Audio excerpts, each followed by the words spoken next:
Committee. My name is Supervisor Malia Cohen. I'm the chair of this committee, and to my right is the vice chair, Supervisor Weiner, and to my left is Supervisor Aaron Peskin. Our clerk is Ms. Alyssa Samara, and I'd like to thank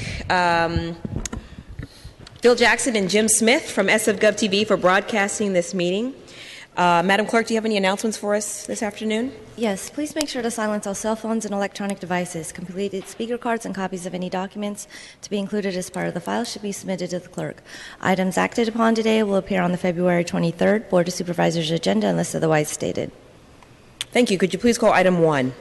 Item number 1 is an ordinance amending the planning code to increase the transportation sustainability fee for non-residential projects and require non-residential or PDR projects filed before July 21st, 2015 to pay the TSF with a partial refund. Thank you. Supervisor Avalos is the sponsor of this item, and he's joined us today, and he will be leading the discussion. Great, thank you.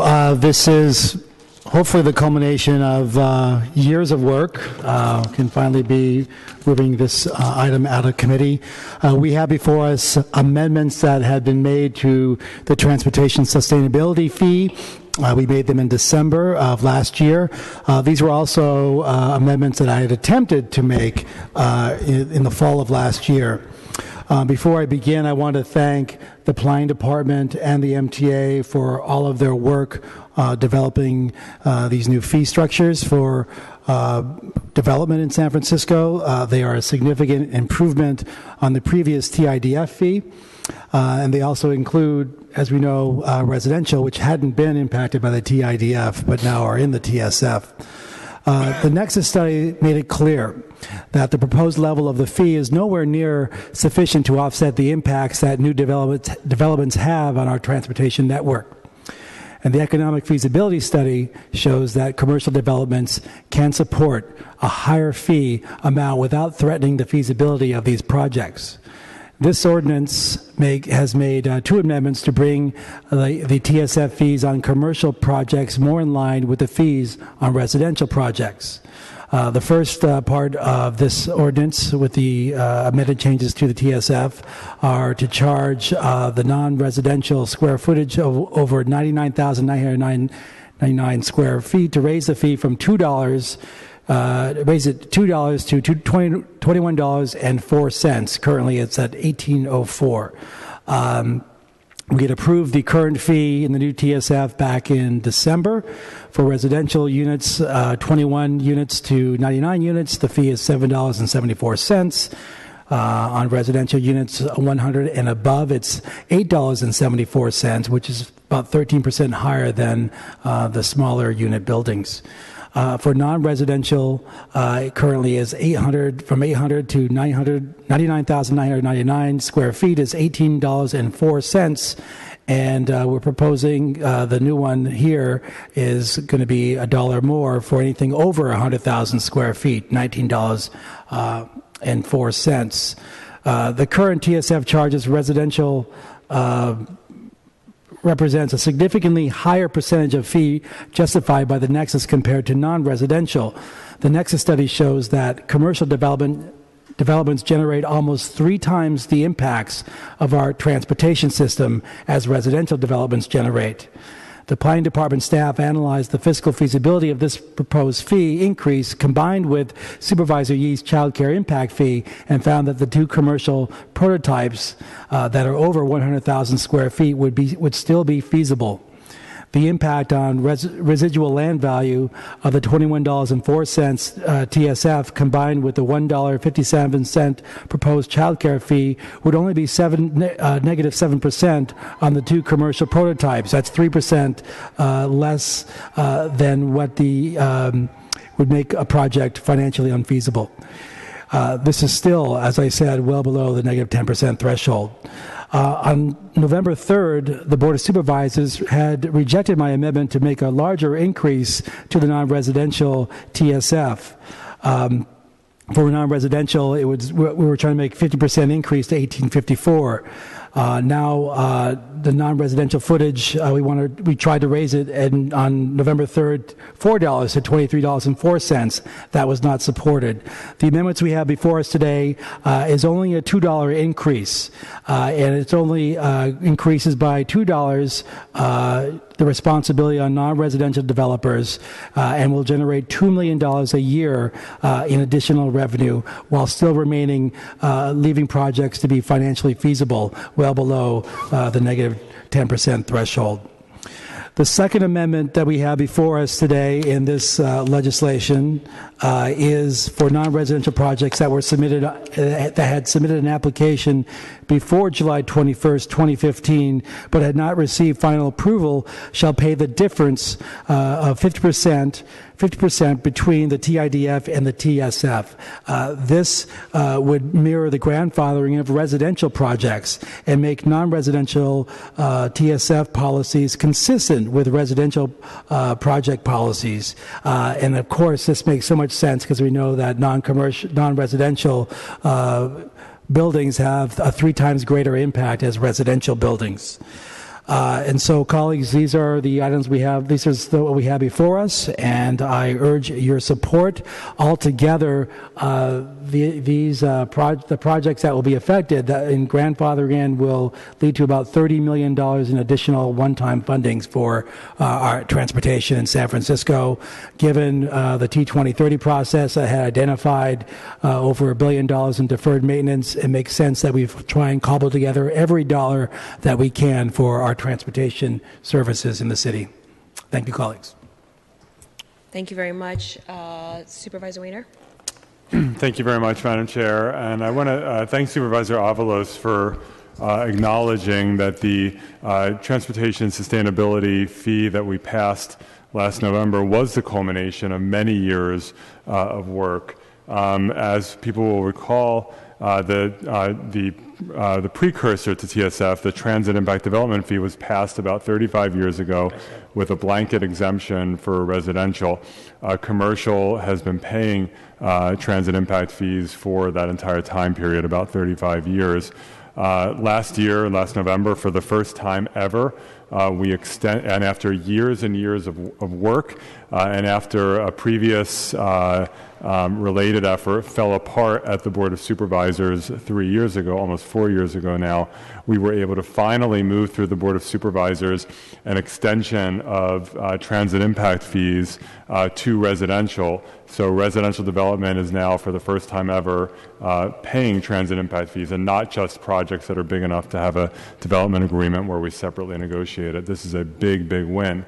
In addition to having paid transit impact fees for the last 35 years, when we adopted the transit sustainability fee, that ordinance increased what commercial development pays compared to what it had paid under the transit impact development fee. So the ordinance we passed last November increased it, and in fact, it increased it in the legislation that was introduced, and then in committee, as Chair Cohen will recall, we increased it yet again on commercial by increasing it another $1 per square foot above the already increased amount in the originally introduced TSF.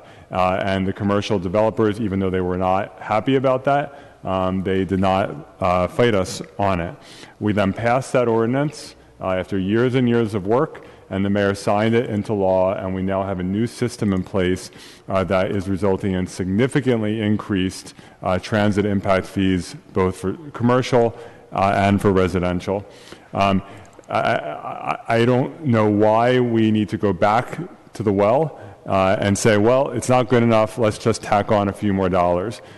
We can always say, let's tack on more impact fees, and it's never good enough. And as someone who has fought very, very, very hard in this building, sometimes winning, sometimes losing, to increase funding for public transportation, I will say that this is not the way to do legislation.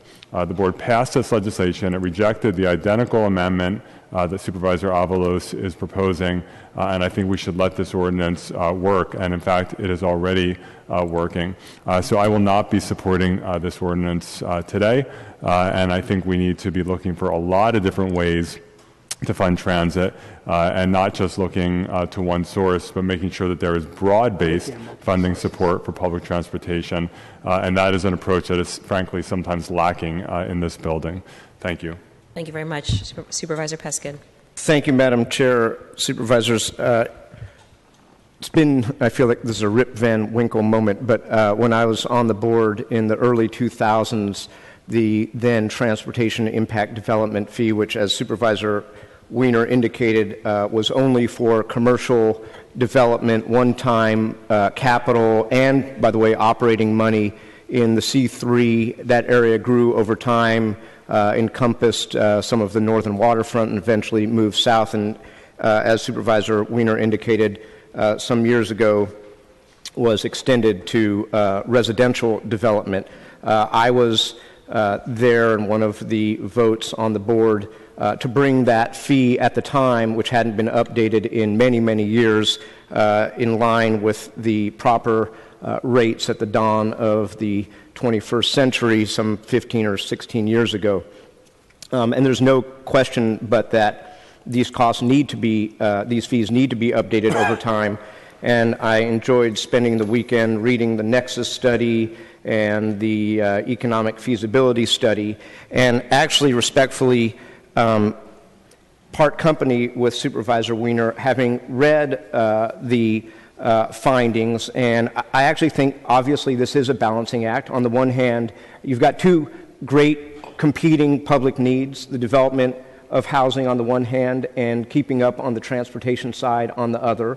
And finding the sweet spot is what our mission is. But I was interested in reading, and let me just say, I think these fees should have been updated at the beginning of this boom some 4 years ago, and it shouldn't have had to wait until 2015. But let me quote: non-residential development would experience the least financial impact from the transportation sustainability fee. The residential cost burden due to the imposition of the TSF is equivalent to an average increase in direct construction costs of about 1 to 2%, depending on the type of construction. In the neighborhoods where the bulk of development is occurring, this level of increase would not have a major impact on overall project feasibility or resulting housing costs. There's a lot of further analysis, but it is predicated on a fundamental change in the way the city undertakes the evaluation of transportation LOS, level of service, and easing that, which would reduce the amount of time and the amount of costs in environmental studies, and it was predicated on that.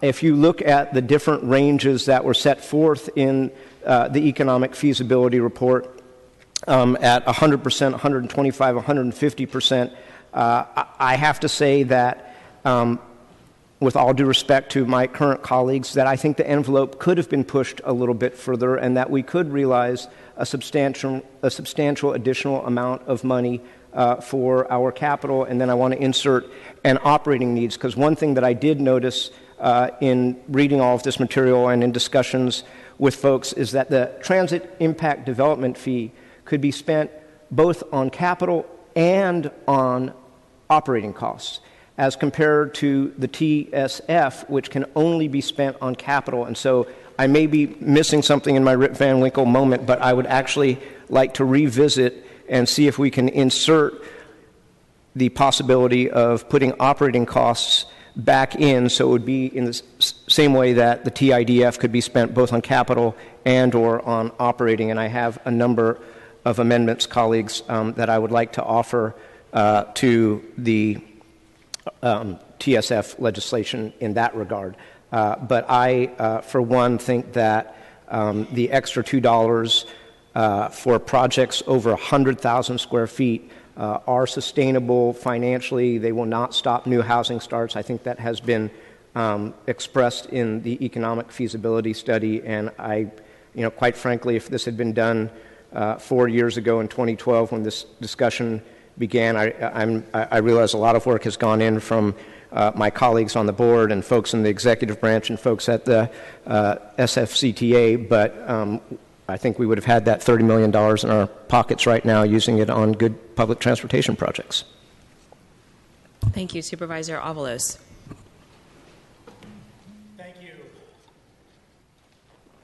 Thank you. Well, there's actually, and I've worked on multiple methods of raising money for Muni, and of course, this is not the only way I'm trying to raise money for Muni, as Supervisor Wiener had indicated. And I'll just again echo my comments and, of course, Supervisor Peskin's comments that there's room to actually increase these fees. We actually fell short. We shorted the city what we could actually make these fees based on the analysis from the planning department. And yes, the city has been working many, many years on the TSF, and it only was the last year that I got involved in this process. And I also want to thank my staff member, Jeremy Pollack, for his work on this. But I've been to the Planning Commission to talk about raising the fee levels, and the Planning Commission actually voted to actually raise the fee levels. But when the legislation came before the Board of Supervisors, we did not raise them to the levels that the Planning Commission was discussing.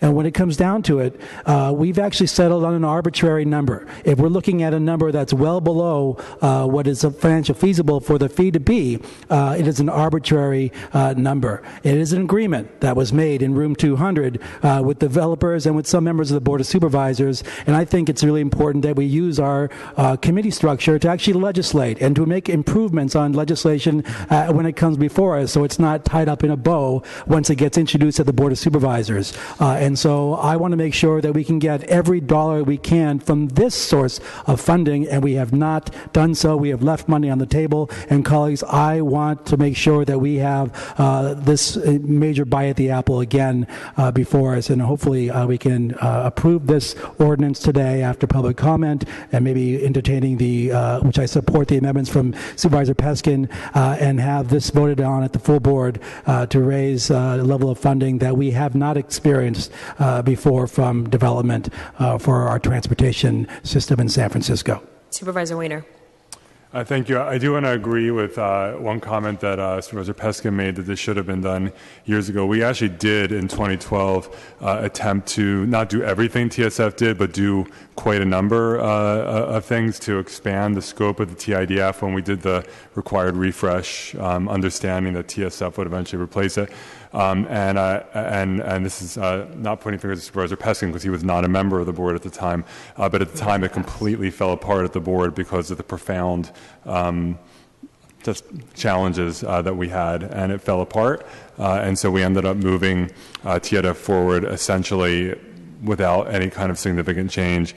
So we did have an opportunity in 2012 to do at least some of the things that we ultimately did in TSF, but there was simply not the support on this board to do that. We tried.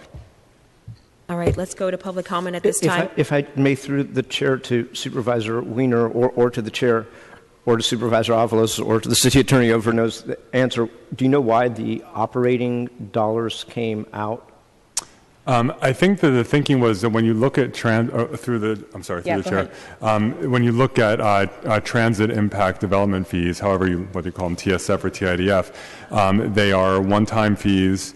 They are incredibly cyclical. We'll go through years where we have de minimis transit impact development fees, like we did in the recession, and then years where it's just a bumper crop because of a development explosion like we've had the last few years. And so when you have a source that is that incredibly volatile, the thinking is that it makes sense to use it for one-time needs like capital. I think when we look at what capital is, it's pretty expansive, and there's a huge gray area between operating and capital in terms of state of good repair. So I don't think it's so prescriptive that it couldn't be used for some things that some people might even think of as sort of operational, like state of good repair, rehabilitating vehicles, et cetera. So I think that's that thinking. And I know there are some people who would like to see what really is one-time up and down revenue be used for operating. That sometimes can set you up for failure, as I know you know. So that I think that is the thinking behind it. Thank you. All right, thank you. All right, ladies and gentlemen, let's go to public comment. I have 3 cards in front of me: Peter Strauss, Dee Dee Workman, and Tom Radulovich. If there's any other members of the public that like to speak at this time, please line up at the podium. And just as a reminder, you will have 2 minutes. Peter, the floor is yours. Thank you, Peter Strauss, on behalf of the transit riders. First, I want to thank the committee for everything you have done on this to date, and we very much appreciate that. But I do urge that you adopt the revised ordinance that's before you. When TIDF was first passed, it sought to recover a 50% level of the associated costs. And over the years, that amount has varied, but I don't believe it has ever dropped below 25%. Supervisor Wiener is correct that the absolute amount of the fee rose in the TSF, and that's because the amount identified in the Nexus study rose, and that's happened various times in the past. But the percentage amount that's recovered is smaller than it has ever been. It started out 21 when this first came to the committee. I think it's now about 22.5%. And the proposed amendment raises it to, I think, 23 something. It's still short of 25, but we very much support this. And again, this will be remain the lowest percentage recovery that we've ever put before the commercial sector. Secondly, if I can have the slide, I do support the opening of this to flexible funding. This is a slide that was prepared by the SFMTA with respect to the equity strategy, and really what it shows applies to any project, and that solving problems is a three-legged stool. You can solve some things by building things by capital projects. You can solve some problems by managing your resources better, but some problems can only be solved by adding service, and this is especially true as the city grows. So we realize that there are shortcomings for this as a source for operating, but we do believe that the agency should have the flexibility to use its resources as best they can in developing their budget. Thank you very much. Thank you. Ms. Dee Dee Workman, followed by Tom Radulovich. Good afternoon, Supervisors. Dee Dee Workman with the San Francisco Chamber of Commerce. The Chamber and its members have worked on various TSF proposals with stakeholders and you, the supervisors, since the initial proposal to transition from TIDF a few years ago. We worked in 2012 to stop the transition. Quite frankly, we were working with a large coalition of nonprofit groups that felt that the transition was going to be too burdensome on them, and so that measure failed. But we continue to work with Supervisor Wiener and others to revamp the TIDF, to find a TSF that we could all agree to, and we did that. We all worked together in good faith to come up with the numbers that would work, and those numbers were worked out right here in this chamber, and that was not even 2 months ago. And now this comes back to us today with no notice, no discussion, no consensus that these fees should be raised. We feel very strongly that the fees that were worked out in December in good faith with the supervisors and with our stakeholders are the right fees, the right fee levels. We don't understand why it's coming back to you now, especially in this way. We don't agree with the proposed fee increase for non-residential construction. And we urge you to reject it. Thank you.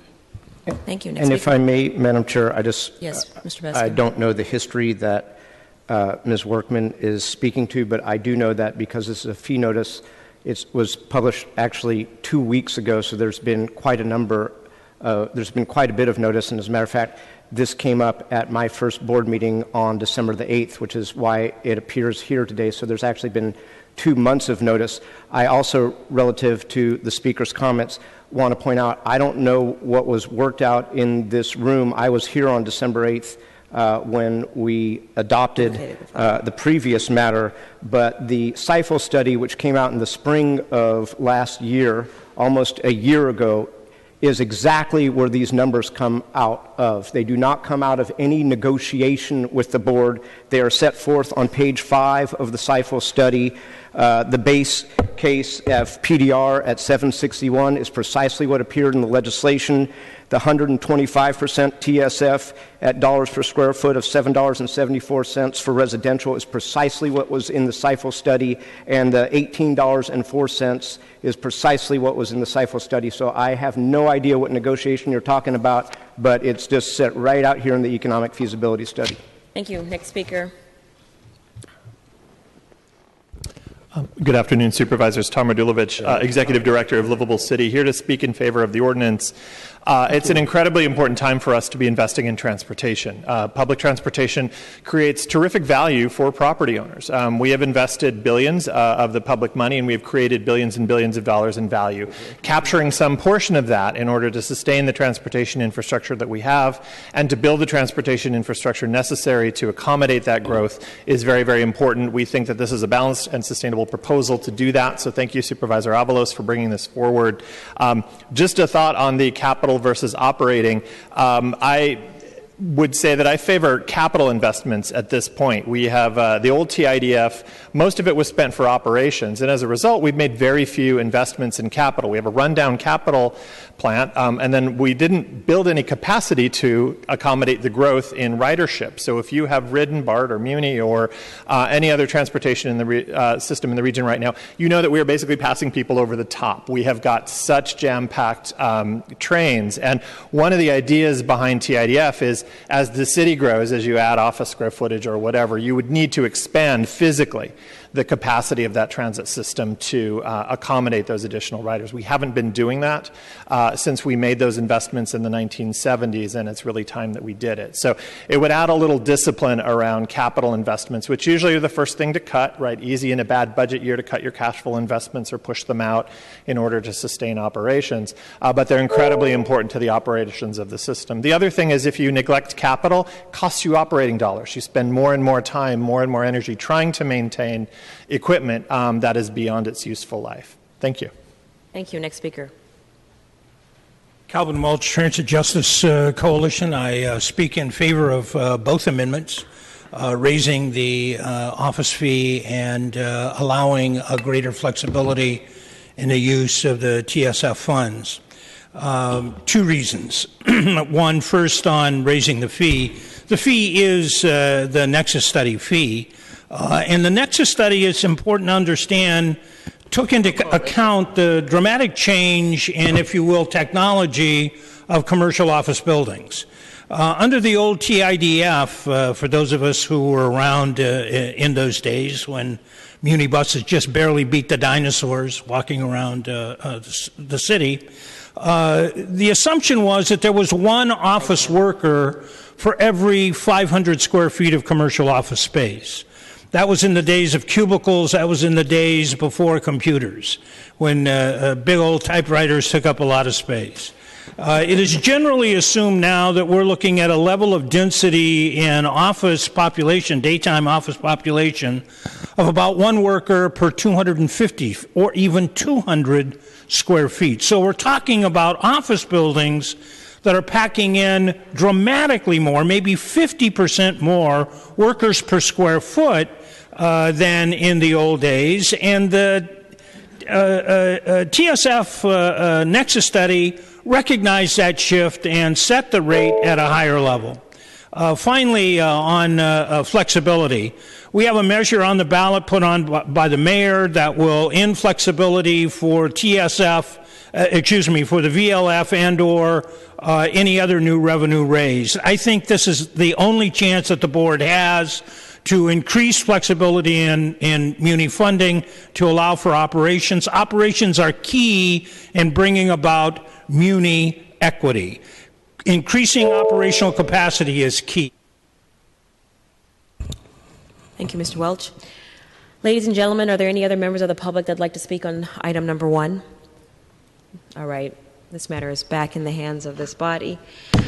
Public comment is closed. Mr. Peskin? Madam Chair, to the Deputy City Attorney, I know I promised you that I wouldn't do this, but, and this gets a little complicated, Mr. Givner, because the ordinance that is in front of us is actually a subset of the ordinance that was before this body in December. So the very small amendments that I am going to verbally propose relative to operations, and let me just preface it by saying to my colleagues on this panel that I think giving the MTA flexibility is important. I understand the notion that one-time money should be used for capital, but when you can over time see that you get a certain inflow of consistent revenue And when you have a budget the size of the MTA's budget, it is a source of flexibility. When you know that you have a baseline that comes in year after year, I grant you that there is volatility in something like a TIDF or a TSF, at least they can use some portion of it for straight-up operations within their massive budget structure. I would like to give them that flexibility, and to that end, I would propose in Section 411A.7 that we insert, let me just pull up 411A.7, where it says, I'll read it to you, Counselor, money received from collection of the TSF, including earnings from investments of the TSF, shall be held in trust by the Treasurer of the City and County of San Francisco under California Government Code Section 66006 of the Mitigation Fee Act. It shall be distributed according to the fiscal and budgetary provisions of the San Francisco Charter and the Mitigation Fee Act, subject to the following conditions and limitations.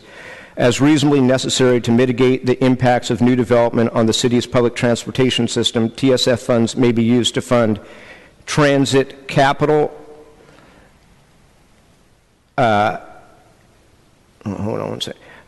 transit capital maintenance projects, transit capital facilities, and fleet. I would insert transit service costs or transit operations, and complete streets. So I would insert after fleet, transit service costs or transit operations. In the next sentence that reads, these expenditures may include, but are not limited to, capital costs associated with establishing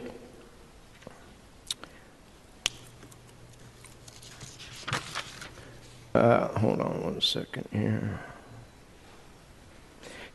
Limited to capital costs.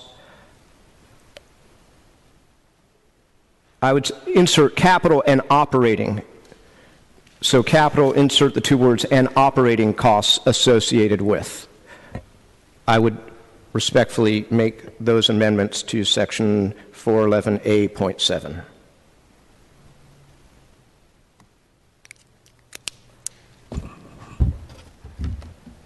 Deputy City Attorney Givner, do you have anything?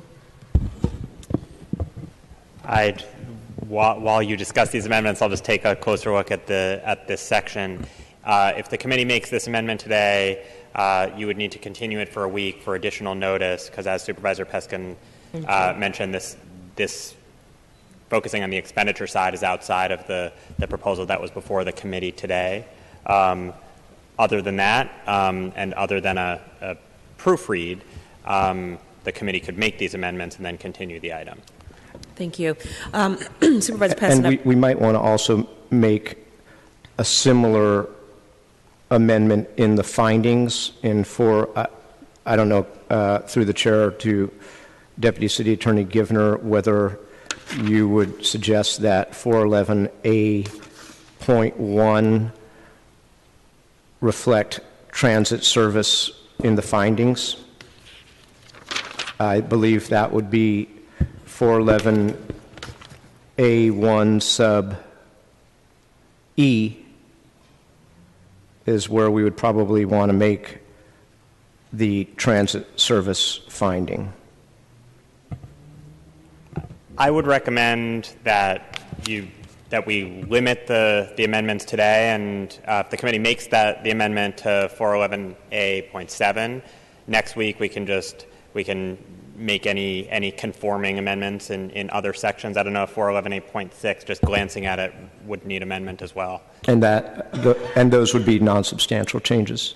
Right. That next week's ordinance would indicate to the public in the notice that we're changing the expenditure limits in these ways. All right, Supervisor Peskin, I have a couple questions for you. You mentioned transit service cost and transit operations. Could you just explain the definition that you're working with for both those terms? So operations could be anything from maintenance of rolling stock to fare inspectors to So it's a broad operators. definition Yes. that you're working with, nothing specific. What about, is there something specific for in-transit costs or all costs associated with transit service? All costs associated with transit service. I'm just trying to return the flexibility that existed for the better part of a third of a century in the TIDF. It worked fine. It wasn't broken. I don't think we need to fix it or change it. That's all I'm doing. Supervisor Weiner, comments? Thank you. Thank you. And I think I pulled up the language that's in the current version, pre any amendment by Supervisor Peskin. I think it's at the bottom of page 4. Am I correct about that? I'm sorry, page 4 in the current? In the current, Are you talking about file 151121 amended? well, let me read the language because I don't think it's really changed before any amendment that you offer today. It's funds from collection of the TSF will be used to meet the demand for transit capital maintenance, transit capital facilities and fleet, and pedestrian and bicycle infrastructure generated by new development in the city. Is that the language that we're working from? I want to make sure we're on the same page. Just tell me what paragraph and what, are you looking at the December file that? Hold on, let me just make sure I'm pulling out. Which number, because there are multiple files, which file are you working off of? I'm working off of file number 151121 amended at the Board of Supervisors on December 1st of 2015. Okay, I'm opening it up. Because of our horrible internet connection, it takes a while. Can you just read the definition that you're working from because our internet is not working well enough for me to pull it up? One moment. Hold on, I just had it. Are you thinking in subsection E that says, in accordance with TSF Nexus study, blah, blah, blah, to meet the demand generated by new development and thus maintain their existing level of service? No. One moment.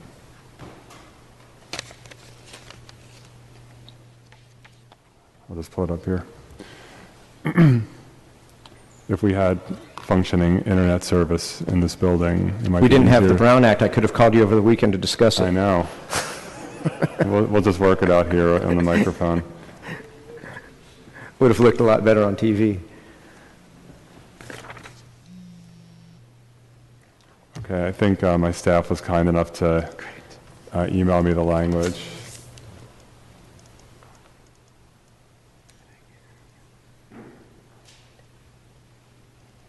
Yeah, may be used to fund transit capital maintenance projects, transit capital facilities and fleet, and complete streets, pedestrian and bicycle infrastructure.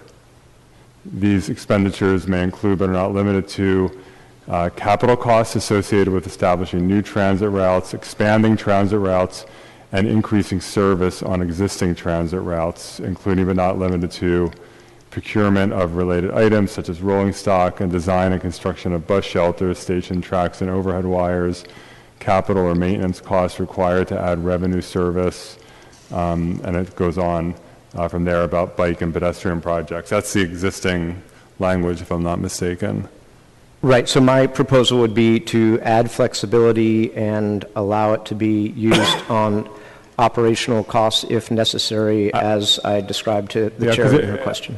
And as I mentioned at the beginning, because the enormous gray area, and I know Mr. Strauss and I have had this discussion before, and I've had it with others, in terms of transit capital, transit operations, there's a big gray area around maintenance and state of good repair. The current language is very broad in allowing for increasing service on existing transit routes, for example, expanding transit routes, rolling stock. So as we replace, like we're doing now, replacing every vehicle in the system, or rehabilitating vehicles. I think the current language is incredibly expansive in terms of taking care of the system we have, having more vehicles in service on the existing routes we have, in addition to trying to expand those routes, and allowing for complete street projects such as bike and pedestrian projects. I don't think we need to expand it beyond that, and I don't know in terms of hiring more parking control officers or whatever the case may be, the description that is current, the definition that's currently in the TSF, our needs are so massive there in terms of increasing service and keeping what we have in a state of good repair. I don't see what it gets us to expand beyond that. And this, in a way, goes to one of the fundamental issues here and one of the objections that I have to the legislation before us today. I think there are some people who seem to think, and I'm not suggesting, colleagues, that you think this, but some people who do, that in terms of our transit needs, let's just have the developers pay for it. And believe me, I've been a proponent of making sure that developers are paying transit impacts, having been one of the lead authors of the increase that we passed last year. But the fact is, we're never going to get where we need to go without massive government support for transit. And I just don't see what the point is of saying that TSF should be able to pay for things beyond the already massive items that we have in the current very broad definition. So I don't see the need to make that change. So if I may, through the chair, to Supervisor Wiener, I'm extremely supportive of capital investment in rolling stock and the other capital investments that our public transportation system deserves. Having said that, I'm also painfully aware that the MTA is projecting operating deficits in fiscal year 17 and 18, and giving them that flexibility within their budget, I think, makes abundant sense. I don't want to second guess them or micromanage them down to that level, but quite frankly, as we're expanding routes, as the city is growing, as traffic is getting worse, I think giving the MTA that level of flexibility, simply put, not to be hyperbolic, it's great to have all of these shiny new buses, and I salute you particularly, Supervisor, for Proposition B that actually got us that funding, and I know you did so against incredible political odds, and as you know, privately, when I wasn't a member of the board, I was very, very supportive of that. But having shiny new buses without people to maintain them and drive them doesn't work either. So I'm just trying, this is not the end of the world, but I think giving the MTA that flexibility, particularly as they're projecting operating shortfalls in the coming fiscal years, makes good sense. Supervisor Wiener. Thank you, Madam Chair. Through the chair, Supervisor Peskin, and by the way, I am very appreciative of your support for Proposition B. I think that meant a lot. But I'll be honest that the MTA already has a lot of flexibility in how it spends its money, and we know that this board has almost no say in the budget of the MTA, and we have to go nuclear to have any say, and we've never done that, even though the board has sometimes threatened to do that. This is actually one of the few areas where we actually have a small amount of say in terms of how this money is spent. And I'll be honest that I don't have full long-term trust in the MTA's decisions in terms of whether it actually takes care of the system and has vehicles that aren't falling apart and has other assets that aren't falling apart. And for a long time, the MTA systematically underinvested in not just the hardcore capital, but the state of good repair of the system. You can have all the drivers in the world, and if the buses are falling apart, or if you're on a bus like I've been many times in San Francisco, where you're driving up a hill, and I feel like I could probably push that bus faster than it's driving because the bus is falling apart, or light rail vehicles that are breaking down all the time because the MTA stopped doing midlife rehabilitations for a number of years. The MTA is doing much, much better now, to be clear, and I applaud the agency for reinvesting in the state of good repair of the system, and it's doing a good job right now. I don't have confidence that that is going to last in the long run, and I think we could easily slide back and see this system start to unravel again. And so I'm not comfortable expanding beyond the current definition. Okay, let's see here. Is there a representative from the MTA that's here?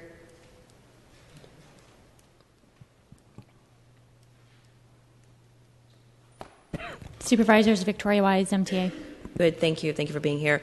I just wanted to see if you had any comments that you wanted to share with us before we deliberate. Certainly. I would echo Supervisor Wiener's sentiment, and in thinking about how this ordinance was designed, we thought about operating and capital funds, and I would just add to some of the comments that Supervisor Wiener made in terms of this being one-time funding and dependent upon the economy. I would add that maintenance efforts cannot normally be funded through capital funds as they're not eligible, so this is another opportunity for us to dedicate funds to that. And I would certainly echo the fact that there's a lot of gray area, and we do intend to focus this money on the state of good repair and on midlife overhaul, as we've been working towards that in recent years, as you've pointed out. That being said, of course, flexibility is important, but the way the ordinance is structured is how we've thought about continuing on our path of maintenance and state of good repair and investing this money that way. And then, of course, that translates into more and better service in the future. Thank you for your comments. Madam Chair, based on those comments, I will withdraw my amendments for now. Thank you. Appreciate that. I also just want, well, I guess the next time you reintroduce your amendments, I'll speak to your amendments then. I reserve the right to introduce them on the floor of the board. Fair enough. It's perfectly your right. All right. So there are no amendments for us to entertain. Let's see. Is there a motion for item number 1? Is there anything? I would like to move the item that is before us to the full board, and sensing the voice of my colleagues, without recommendation. You have a keen sense. I'll give you credit for that. That's good, because I was going to make a motion that we move with a negative recommendation. Yeah, and I'm not a big fan of bottling things up in committee, just out of respect to colleagues. So I initially thought about a motion to table, but I actually would prefer to put it out and let the full board take this up. So I would also, I'd like to make a motion to forward this item to the full board with a negative recommendation. I support that motion and second it. Would you like to do a roll call vote, or would you like to vote on that? I'm happy to dissent on that. Let's do a roll call vote on the motion. Madam Chair, what is the motion? The motion is that item 2 come out of committee with a negative recommendation. On the negative recommendation. Yes. Supervisor Peskin had made a motion to refer it without recommendation. That's correct. And I'll withdraw so that motion. You're rescinding that vote? Or rescinding that motion, I'm yes. sorry? Okay. On the motion to refer the matter out with a negative recommendation, Supervisor Peskin? No. Peskin, no. Supervisor Wiener? Aye. Wiener, aye. Supervisor Cohen? Aye. Cohen, aye. There's 2 ayes and 1 no with Supervisor Peskin in the dissent. Thank you. This motion passes out with a negative recommendation. Madam Clerk, could you call item number 2, please? Item number 2 is an ordinance amending the planning code to require conditional use authorization for removal of any residential unit and amending the building code to require notices of violation, mandate legalization of an illegal unit unless infeasible.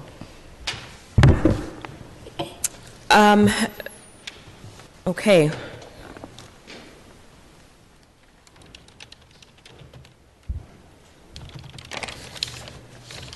Supervisor Avalos, I'm sorry, I didn't see you there. Thank you. I thought I pressed the button, but I see apparently it I now. hadn't.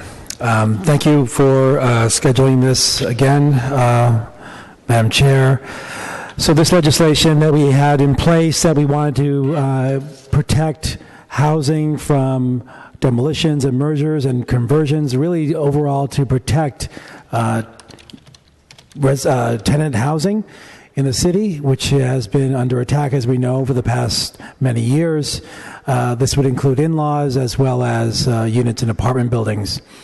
We had a pretty thorough discussion last week on this legislation, and I do want to continue on with that. One thing that we left up to greater consideration was how single-family homes that have notice of violations, how they work their way through the DBI, the Department of Building Inspection, and that deliberation from DBI still needs to happen. And so I want to allow that to go forward.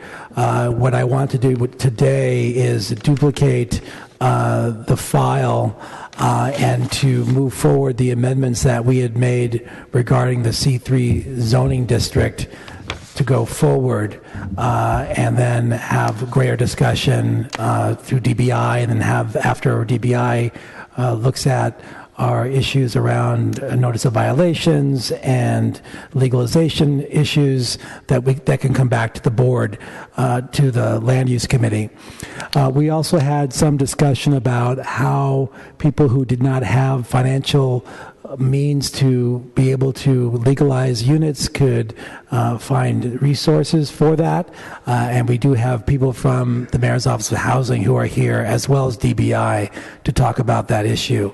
And planning people are here as well. So wanted to bring up Mr. Strawn from DBI, who can talk about whatever process we have on the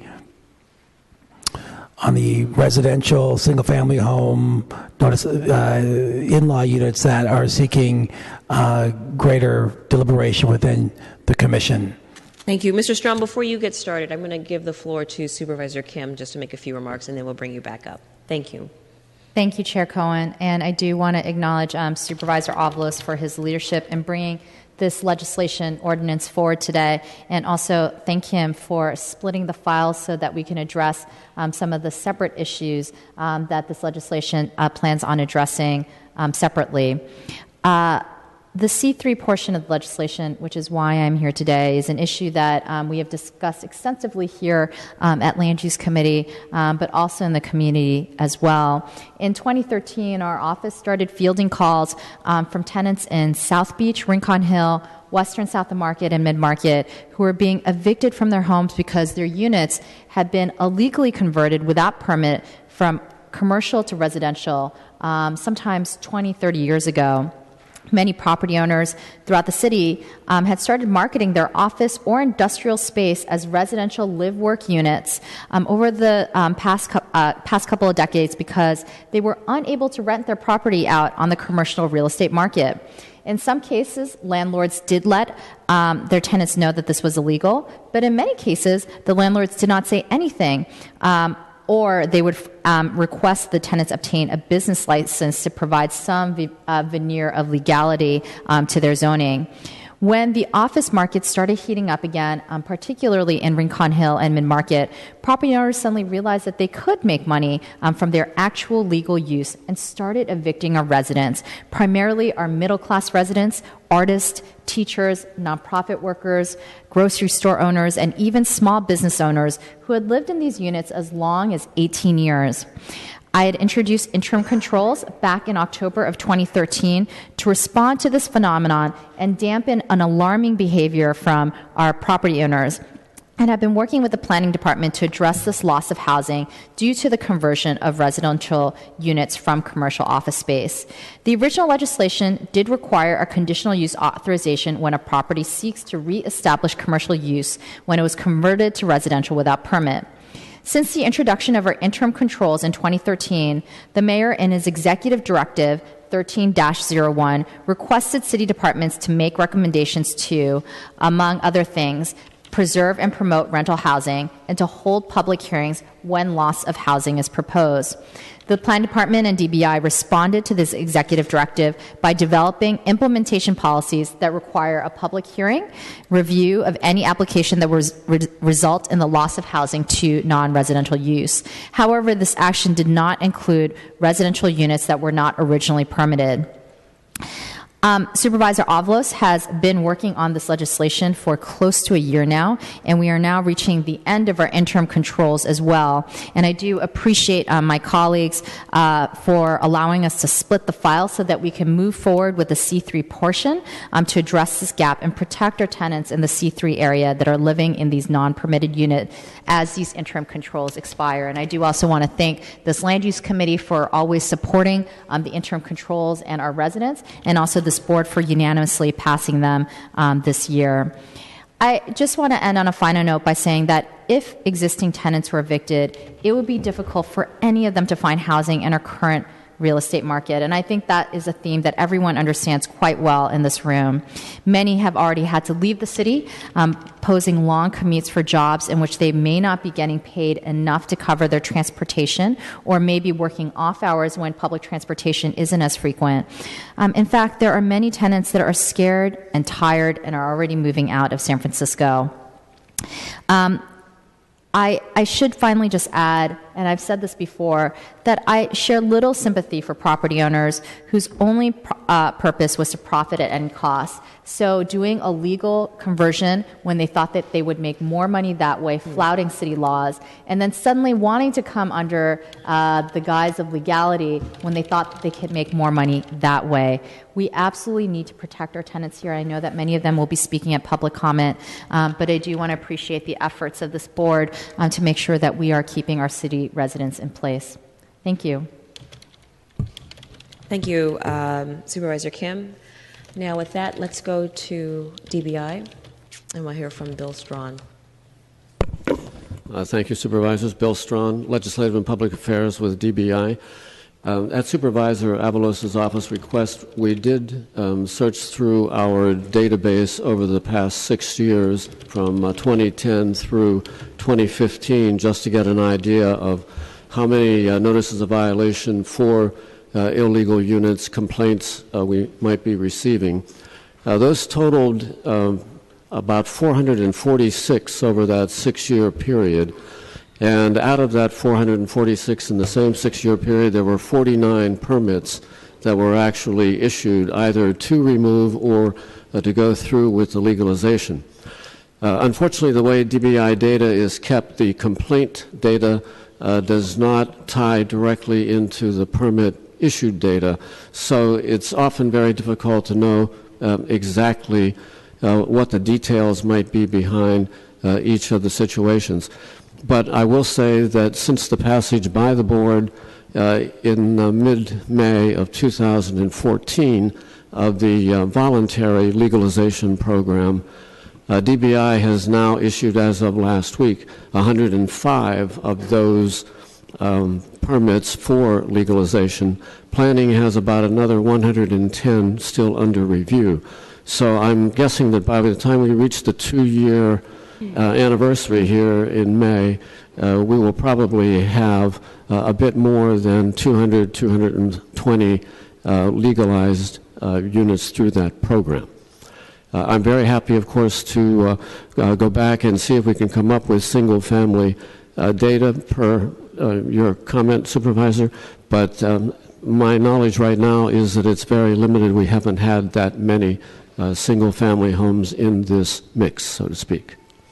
I do have Senior Building Inspector Joseph Duffy here if you have more detailed questions on how the complaint process works and what we often find it difficult to access a property and actually verify a complaint about an illegal unit, something that I think we have mentioned here on previous occasions. Thank you very much. I didn't have anything else to add. This will be going through DBI, and we look forward to that discussion, and my office will be participating in those commission discussions. Great. We'll look forward to that. So I also wanted to call up Aaron Starr from Planning. And Aaron, if you could just talk about how this ordinance will further the goals of preserving existing housing. How is Planning determined this is going to be very beneficial for housing preservation? Sure. Good afternoon, Supervisors. Aaron Starr, Manager of Legislative Affairs for the Planning Department. We last reported on our Commission's action, which was approval with modifications. This week, I wanted to give you some background as to why the Department recommended support of this ordinance, and ultimately why the Planning Commission recommended approval to the Board. To help address the city's housing crisis, the Mayor issued a directive in 2013 to Planning requiring mandatory discretionary review hearings for the removal of any illegal unit in buildings with 3 or more units. Legal units, sorry. This was done to help stop displacement and preserve existing housing, or what we refer to as our naturally occurring affordable housing. Since then, we have seen few, if any, permits that have fallen under that criterion, but we have seen many permits where the applicant is proposing to remove units in buildings with 1 or 2 legal units. Currently, the city doesn't have a mechanism to compel these property owners to keep the unit, nor was neighborhood notification required.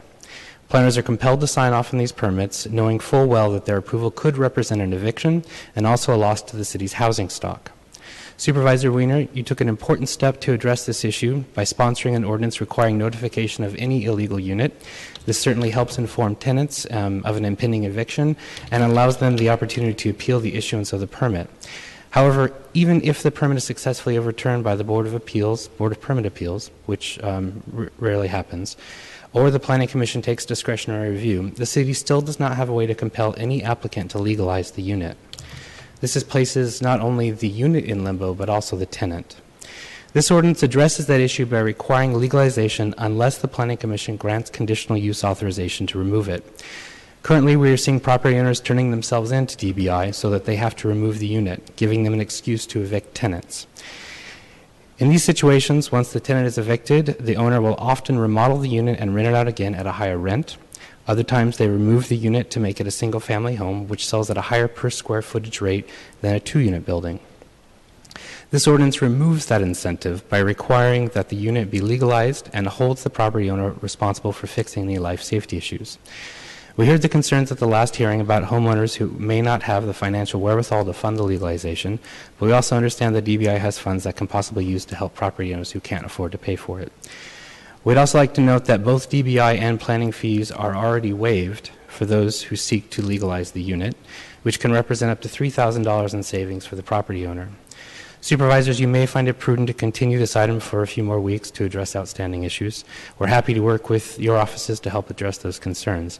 However, we want to stress that the importance of this legislation and the very real issues it's attempting to address.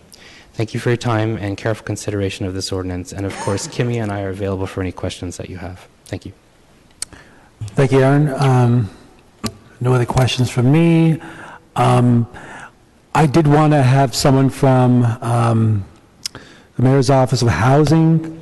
We have Brian Chu, who's here. The issue of using sources of funds, perhaps Housing Trust Fund, Housing Stabilization Fund, that's part of the Housing Trust Fund, to be able to cover the cost of legalization if someone is having financial hardship to do that. Certainly, Supervisor. Brian Chu, Director of Community Development for the Mayor's Office of Housing and Community Development. As Supervisor Avalos mentioned, we do exercise authority over funds created by the passage of the Housing Trust Fund Act, and so we do have dollars available for single-family rehabilitation for those homeowners. It is limited by income, so we can only use those funds for those owners that are below 120% of the area median income.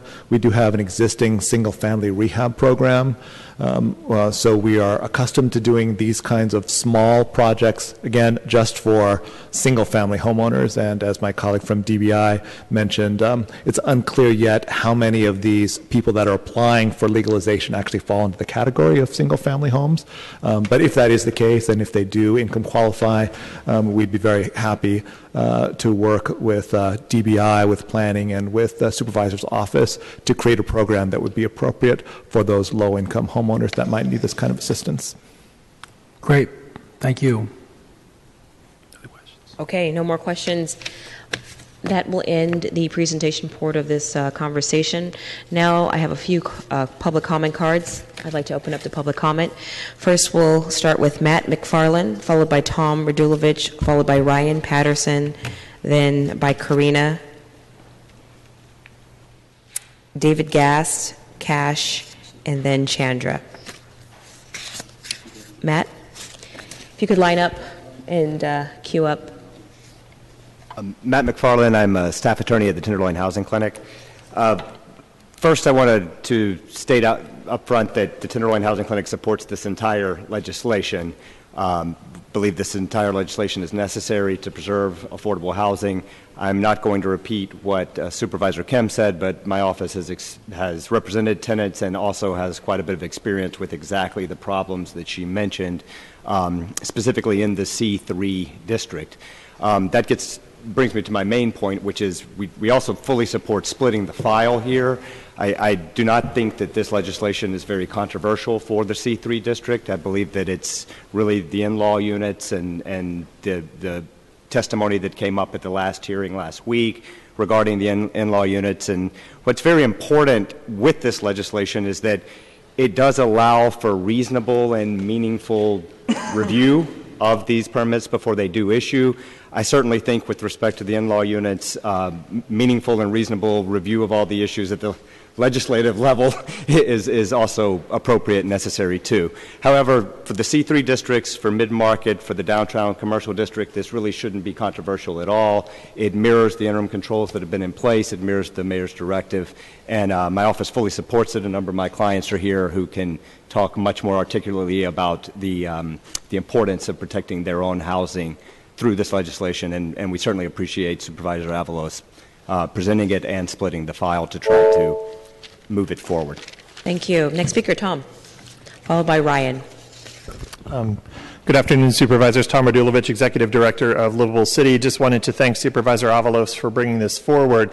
I mean, we've been working for the last few years to legalize in-law units, both the illegal ones and the legal ones, and just wanted to thank various of you who have, Supervisor Wiener, Supervisor Peskin, Supervisor Avalos, worked on pieces of this over the years. We feel like this is a culminating piece that is going to protect potentially thousands of units in this city. In 1960, we passed a series of planning code amendments which effectively prohibited the addition of new units to existing buildings. We think that was a mistake. It's one of the reasons we're in a housing crisis today, because it's a really, really sensible way of adding new housing to the city. It's what we call invisible density. You can add units in a neighborhood without changing its physical appearance. Now, of course, making it illegal didn't stop people from doing it. We think there's actually tens of thousands of such units in the city today, some of them up to 65 years old. Now, a lot of people living in these units have no idea they're illegal, but they can lose their housing on a lark, on a whim, with no recourse. The board did pass a law saying that you have to notify the tenants, but what we learned was you can notify the tenants, but DBI, any appeal body, really has no legal basis for protecting that unit. The landlord has a right to remove them at a whim or on a lark, no matter how long they've been there, no matter how affordable they are. This would put a backstop on this. This would require review of these units, treat every dwelling unit in the city the same as to review of removal, no matter what its origin or its legal status at the time that it was created. We think it's important. It'll protect thousands of tenants and preserve a terrific amount of our valuable rent-controlled housing stock in San Francisco. We urge your approval of either one piece or two pieces, but please do this in a timely way. We're losing units every day. Thank you. Thank you. Next speaker, please. Good afternoon, Supervisors. Ryan Patterson on behalf of 1049 Market Street, LLC, 1067 Market Street, LLC, the Small Property Owners of San Francisco, and the Small Property Owners of San Francisco Institute. We have made a number of objections to this ordinance, including new written objections today, which are before you. I would also like to add that the findings for this ordinance are for the original ordinance as originally proposed and include the Planning Commission's suggested modifications. However, not all of those modifications have been made, and there are no independent findings to support this particular version of the ordinance. Referring this particular version of the ordinance forward, or any portion of it, and to be clear, we are unclear which portion is moving forward out of what has been proposed here. Moving forward on this is premature until we've heard back from the departments, including receiving adequate CEQA environmental review. There are retroactivity concerns with the amended version of the ordinance, which could have significant environmental impacts. If this proposal is modified again for C3 ground floor uses, there could be additional impacts on pedestrian spaces, including possibly deactivating ground floor spaces, which does have significant environmental impacts, which should be reviewed. The end result of this ordinance may well be to compel legalization, which drives property values down once these units are legalized. Owners will keep vacant units vacant to avoid receiving an NOV, and that causes vacant units to decay. This is not good for the housing stock and actually decreases housing stock supply. So we urge you to give this additional consideration Please, at a bare minimum, clarify what portion of your ordinance proposal is moving forward today and what portion is not. Thank you very much. Karina, David Gass, and Cash, followed by Chandra. I was here when we were discussing Tenant Protections 2.0, and at that time there were over 100 people who came and gave public comment. Dozens and dozens of them were landlords. You will not see that today because this legislation only targets landlords who've done things illegally. Anyone who is protesting this is protesting because they're affected, and those are the people we most need to deal with, those who've broken the law, flouted the law, usually for decades. The fact is that we have a housing crisis because we haven't kept up affordable housing growth with population growth. The city has the right to evaluate whether losing any affordable apartment is acceptable, so it's urgent that we pass this legislation. This is not about any one building, it's not about any one landlord. What it is about is making sure that everyone who's living in illegal housing has the same rights as those who are living in legal housing, and that landlords, the few who are breaking the law, are asked to meet the same standards as all the landlords across the city who have done the right thing. Many people are being driven out of the city forever by landlords who've been exploiting this loophole. Landlords are profiting from illegal conversions and from having evaded CU. This law would simply require them to obey the rules, and so I ask you to vote yes. Thank you. Thank you. Next speaker, please. David Gast, I'm an architect. I've been practicing in the city for 36 years. I have my own firm. I'm a homeowner. I was a renter. I've been evicted under Ellis Act. I have 3 kids that I've raised here in the city. I wanted to speak to you about one aspect of the program that's being proposed here, and that's the definition of the unauthorized unit. As it is now, it does not correspond with the definition of a dwelling unit under both the planning code and under the building code, and will affect all sorts of homeowners, single-family owners who use part of their basement, part of the back of their garage as living and sleeping space, which is what the definition is based on now, but does not include a kitchen, does not include a bathroom. This will affect family rooms, gyms, home offices, studies, and I think it's overreaching in terms of the definition. I think you need to return it to something that deals with a dwelling unit that has been in place and has been tenanted. I have a basement in-law unit. The kitchen was removed quite a while ago. I use it as a guest room and a home for my family, and I want to convert it to being legal space. I should not be required as a single-family homeowner to rent out a space that I have never rented out, has never been rented in the 12 years I've owned the place, and the kitchen has been removed to rectify an illegal situation. I'd also recommend that this board takes the action that you've started on of implementing legislation to allow the creation of new in-law units, not just in the 2 supervisors district where it's happened so far. Madam Chair, if I may, as to the speaker, I was wondering that as I read the legislation last week and again over the weekend, but it says an unauthorized unit shall mean one or more rooms within a building that have been used without the benefit of a building permit as a separate and distinct living space or sleeping space independent from residential units on the same property. Independent shall mean the space has independent access that does not require entering a residential unit on the property, and there is no open visual connection to a residential unit on the property. Correct. But there are a lot of single-family homes where these spaces exist at the back of the garage, or in my case, they exist in the basement. They have side door entries, so they are independently accessible without having to go through the unit. And the definition is not clear in the ordinance as to whether independently accessible would require going through a garage on a single-family home. Is that independently accessible, or is it not independently accessible? I don't want to engage in a conversation that the city attorney is going to yell at me about, but I think the answer we heard last week is that entering through a garage is not independently accessible. Then I'd suggest you please clarify that in the legislation. Thank you. We actually, Kimi Hadida from Planning can address this issue, I believe. If we don't have a little break in public comment, get a response. Why don't she, I'm sorry, what are you asking for? Say it again, Avalos. I wanted to see if his question could be responded, or we can go to the end after public comment to have Sure, Ms. let's do Hadida that. We will respond to his. We will get the answer to your question. Thank you. We will hear from the folks that I've already called for public comment.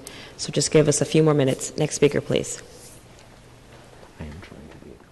Hi, my name is Cash. I'm a longtime San Francisco resident, and I support the legislation. Karina, who was previous to me, said it much better than I could have.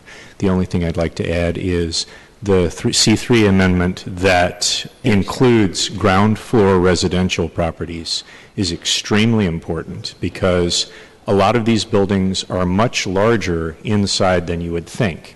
Their frontage is already activated with retail, but they may have 8 to 10 residential units on the first floor or in the basement, which would not be covered under the original legislation, but would be covered under the amendment. Thank you. Thank you. And Chandra will be the next speaker, and after Chandra, we'll hear from planning. Hello, my name is Shion Shondaretic. I'm a musical artist. I also work at Rainbow Grocery Co-op, and I have recently served on the board of directors for San Francisco Pride. I have lived in the mid-market area for 11 years now. Please vote yes. It is urgent to pass this legislation, with retroactivity to March 1st. Otherwise, the city will permanently lose at least 77 more affordable apartments. The city needs to add 30,000 more affordable apartments, so the city has a vested interest in preserving as many affordable apartments as possible. The city must have the right to evaluate whether losing any affordable apartments is acceptable. This is not about one building. Many people live in apartment buildings that were illegally converted. Legalizing stabilizes people in affordable apartments. Many people have been driven out of this city forever by landlords exploiting this loophole. And also the ground floor residential units part of it that Cash just spoke about is also extremely important. So again, please vote yes. It is urgent to pass this legislation, which will, with retroactivity to March 1st, otherwise the city will permanently lose at least 77 more affordable apartments. Thank you. Thank you. Let's hear from the planning department.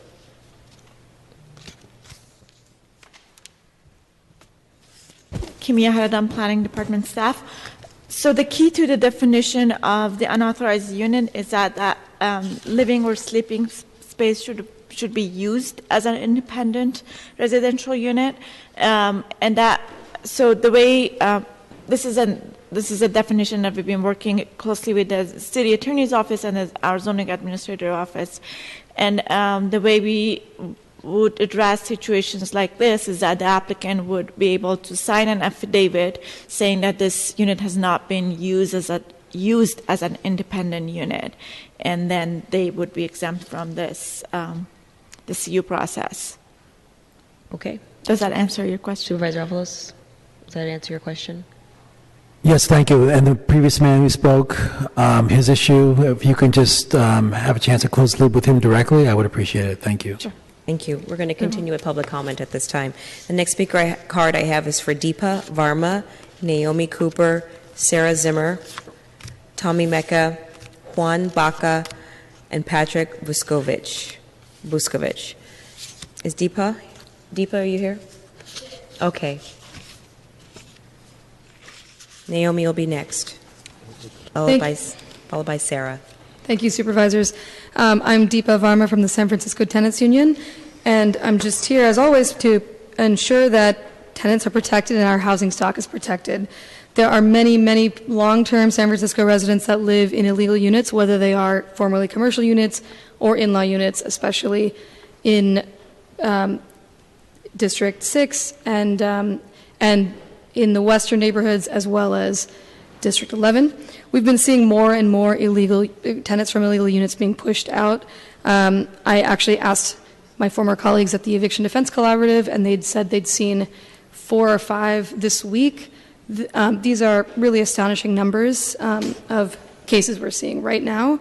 This is a critical issue, so as fast as we can resolve this, the better. I urge you to vote yes. Thank you for your comments. Naomi? Sarah Zimmer, you'll be next.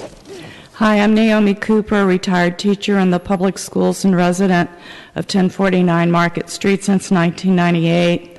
The landlord first attempted to evict the residents at 1049 Market Street in two groups. The first group was given notice near Thanksgiving, and the second group received eviction notices around Christmas in 2013. So we have been working very hard for a long time to keep our lofts. Many of our residents have already been forced out and subsequently left the city. Some have left the state and even the country.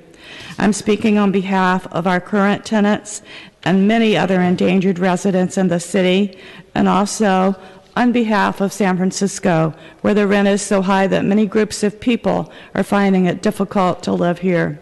These groups include recent college graduates carrying a heavy debt load, teachers, especially those on a beginner's salary and teacher's aides, all low-income workers, moderate and low-income families who need enough space to accommodate children, retirees on a fixed income, and even renters who are trying to find a low-cost roommate situation because there are so many people without financial resources to live alone that there is a lot of competition now to be chosen as a roommate. Please pass this legislation for the sake of current tenants and also to ensure San Francisco's future is a diverse, creative, and welcoming place. Please stop landlords from bypassing CU and illegally converting residential apartments into commercial space.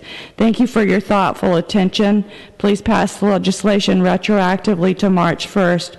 Otherwise, the city is in danger of losing a huge chunk of its affordable housing, including 77 units at 1049 Market Street. Thank you so much. Thank you. Sarah Fred Sherburne-Zimmer from Housing Rights Committee.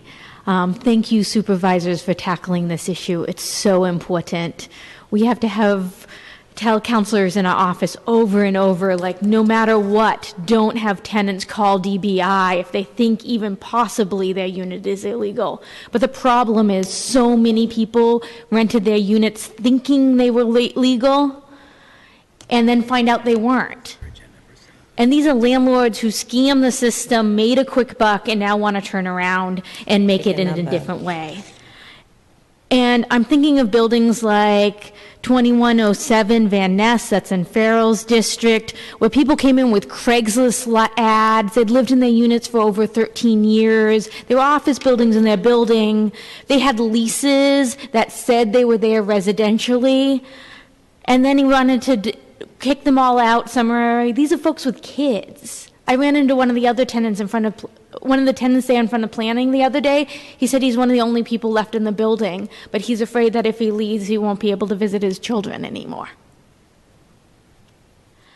I'm thinking about the four buildings in Potrero Hill that Supervisor Cohen's office thankfully sent to us that we were able to stop from being demolished because some of the units were commercial officially, but they also had Craigslist ads and leases. The 17 Reasons building in the Mission, where the landlord knowingly rented out the units. These four buildings, I can think of on Market Street. All the tenants in the Excelsior and Bayview that come in all the time because the landlord, there's one house above it and it wouldn't be under rent control if they can rip out that kitchen. Oh yeah, that kitchen, the magical kitchen and the illegal unit in the basement. All these people are being pushed out of San Francisco. We desperately need this legislation, and if you have to split it to save people now, please do. Thank you for your comments. Next we'll hear from Tommy. Then we'll hear from Juan Baca and then Patrick. Hi, Tommy Avicoli Mecca from Housing Rights Committee. So I sort of want to add on to what Fred just testified about. Yes, we are seeing a whole lot of buildings. She mentioned a lot of the buildings that we're seeing. I want to talk about ways in which, despite the current laws that we have on the books, evictions are happening. So as one other speaker mentioned, we're seeing a lot of fake demolitions where landlords remove the stove and the sink, and then after they satisfy the NOV, then they turn around a couple months later and they put them back in and they re-rent the apartment for more money than the last people were paying. We're seeing, despite every effort, we're seeing demolition evictions going through and people getting displaced. We see those all the time. We're seeing commercial spaces that have been rented for years, as people have noted. Years and years and years, landlords benefited off them. Now suddenly, because they can rent to tech companies and make scads and scads of money, they want to push the tenants out and they want to rent to a tech company. We're seeing lots and lots and lots of that. We're seeing verbal evictions, where they don't even give them an actual written notice. They don't even apply for the permit, but they just verbally tell the tenants and they scare them into leaving. This is particularly true among immigrant communities, especially Spanish-speaking community. I speak Spanish. I talk to people. They come in. They're just told verbally they have to get out, and they're scared, and they leave oftentimes. A lot of the folks who are being pushed out are communities of color, are artists, are queer folks. So I think I understand why you're dividing the bill and that you're going to push forward, hopefully, the C3 section, but I don't want you to lose track of the in-law section. It is vitally important because with the in-law units, we are losing a lot of people, and a lot of people are suffering, especially in immigrant communities, because of the abuses that are going on around those in-law units. So you need to do something about the in-law units. Thank you for doing it for the C3, but don't forget the in-law units. Thank you. Thank you. Next speaker, please. Hi, my name is Juan. I'm a Mission resident, and I also work at Rainbow Grocery. And I've been living in a collective house whose main goal, in the Mission District, whose main goal has been to provide affordable housing. And last year we fought a pretty grueling eviction battle with our landlords, who knowingly gave us a commercial lease in a building that was zoned to be residential and commercial. But after 12 years of living there, they decided that they wanted to evict us under the guise of our illegality. Sorry. I urge you to vote yes, just because I'm tired of seeing my friends leave. The people at the 17 Reasons building were my friends, and they fought a long battle, and it was really sad. Thank you. Thank you. Next speaker, please. And if there's any other speakers that'd like to speak on this item, please, excuse me, Patrick. If there are any other speakers that'd like to speak on this item, please just line up and speak. It's your turn, Patrick. Oh, Thank you. I'm deaf. I'm sorry. That's okay. I'll speak louder. I wanted to disclose I'm a consultant on 1049 Market Street. I was born in the city. My family was able to find surplus military housing after World War II. It wasn't great. We had asbestos floors, steel windows, a tin can kitchen, and steam heat that never really worked. Couldn't turn it on in the winter and couldn't turn it off in the summer. But the 1979 rent control kept my family in the city. It saved my mom. In regards to this law, I want to focus on commingling illegal units in commercial with illegal units in residential. There should be two separate legislations. One that addresses the maybe thousands, maybe less than 1,000 commercial units, and a second with the tens of thousands, maybe 30,000 residential in-laws. And part of the concern is this criteria about the value going up. When you have a single-family house that's exempt from rent control, when you legalize that second unit in a single-family neighborhood, that second unit has to go into rent control, which means the first unit goes into rent control, which means the value drops. It doesn't go up. The value of a building drops.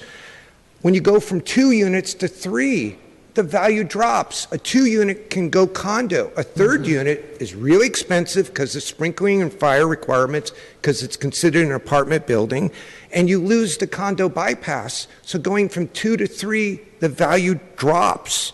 So if you're going to legalize residential units, you have to have a more in-depth study of the effects, or you may save some residential units, but the net effect, and we're trying to look at the entire city, preserving as many housing we can, we may lose more on the residential side.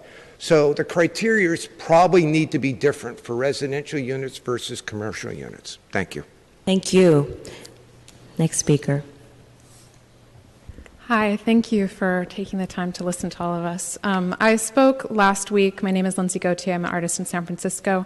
I kind of tried to quickly explain my situation last week, but I want to talk more specifically in regards to some of the concerns that were brought up last week. And I want to thank Supervisor Kim for giving a great explanation of what people are facing. I am not in the C3 district. I'm in an NC2 district, and I'm facing the exact same situation. So we were rented to 25 years ago. As a live work, we've been there. I've been there 10 years of that.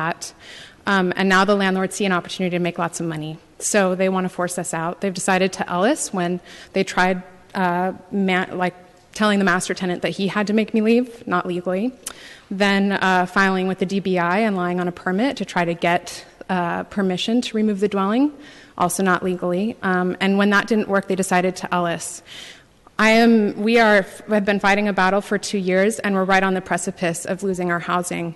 And if you were to pass this, it would protect us, because if the landlords are not able to change it to commercial once they Ellis, and they have the 5-year restriction that was placed on the property on purpose to keep people from doing this to make just purely for profit, then they don't have the incentive to kick us out, and we would be able to negotiate. So I really urge you not to just limit this to C3 right now, and to apply this to all commercial spaces where artists are facing this problem.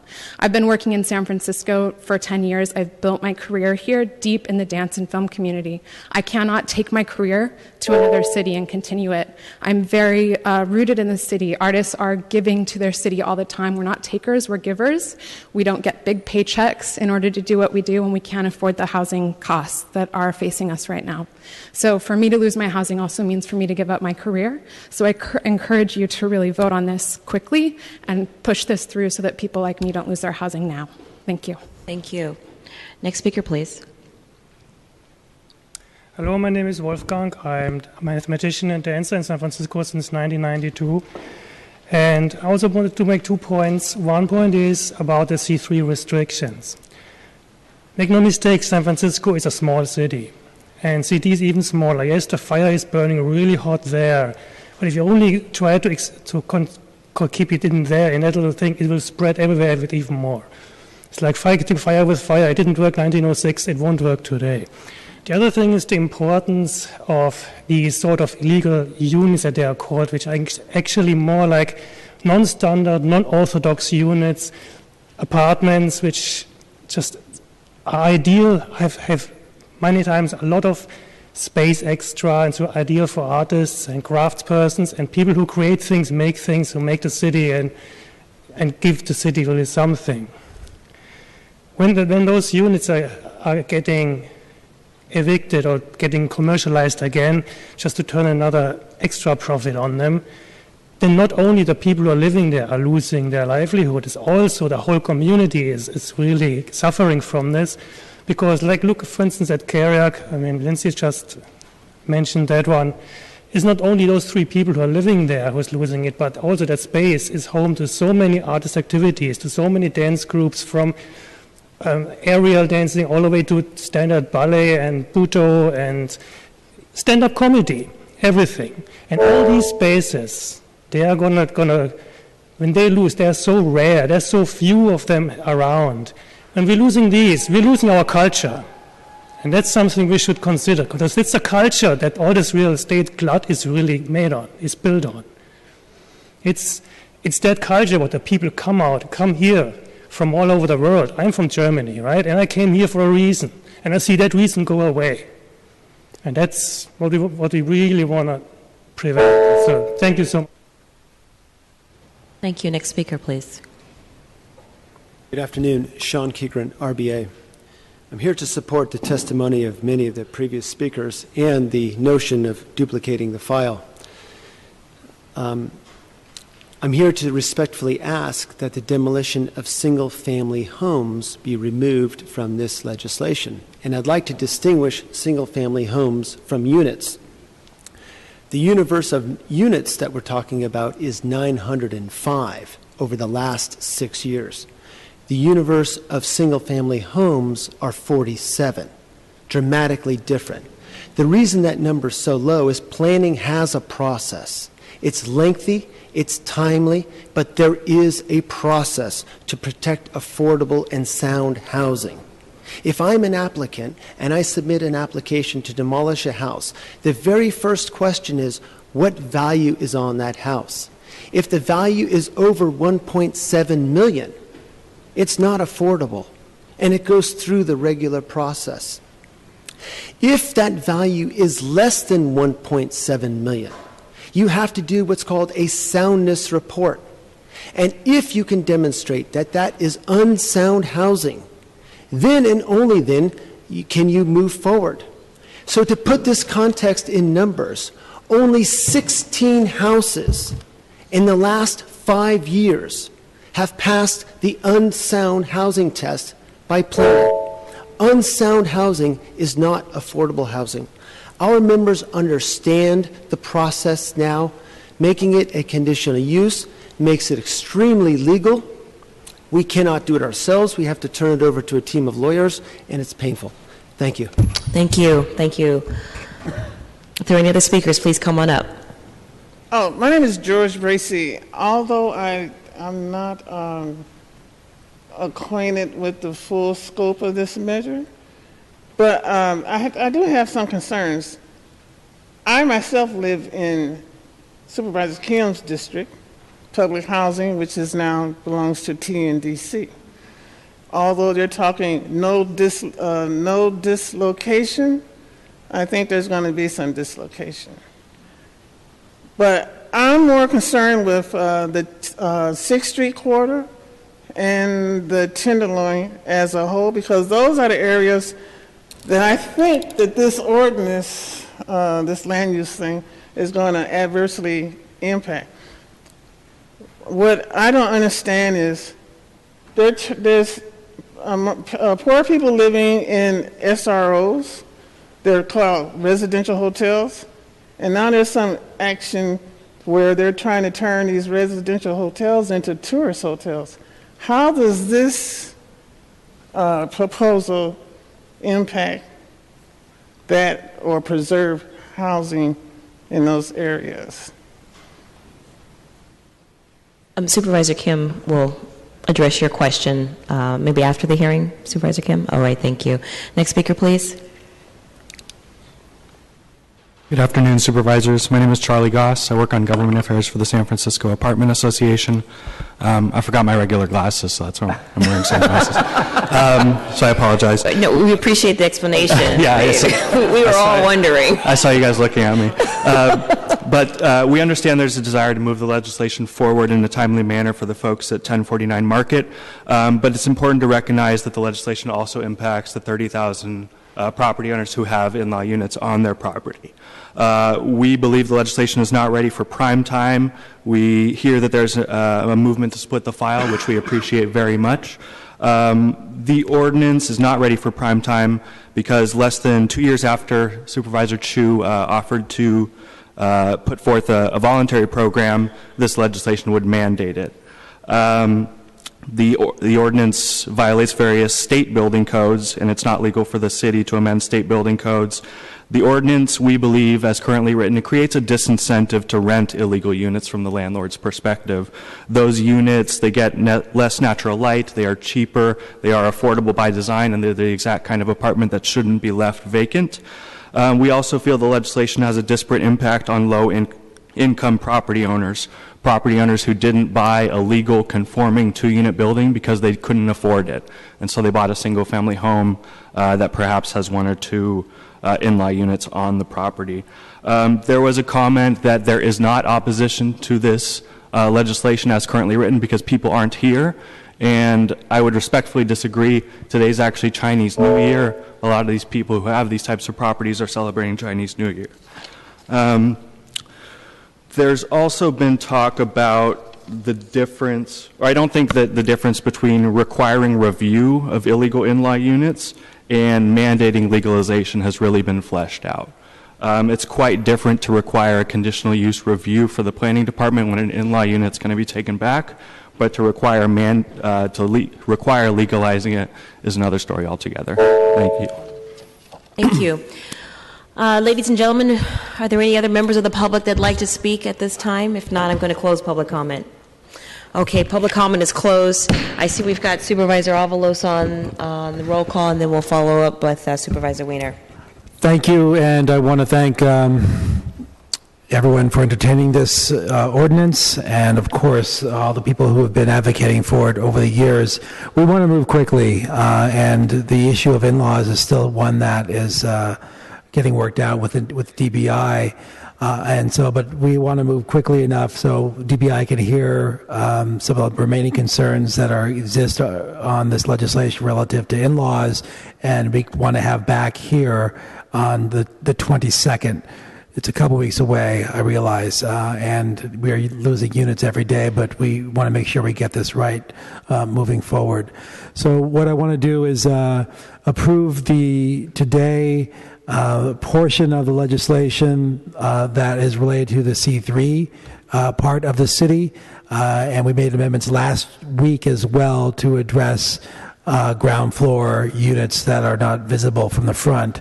And so that we want to do, what I'll ask the committee to do is duplicate the file, the section that is, and then amend out everything but the C3 section and move that forward as a committee report to the full board. The other file, the duplicated file that will be addressing in-laws, we want to have back here in committee on February 22nd. Between today and that date, it'll go through the DBI, and we'll be getting some input from DBI Commission on that remaining piece of legislation. So that will be my request from the committee to make that motion. I'm so move. All right, a motion has been made and seconded by Supervisor Peskin. Supervisor Weiner. I'll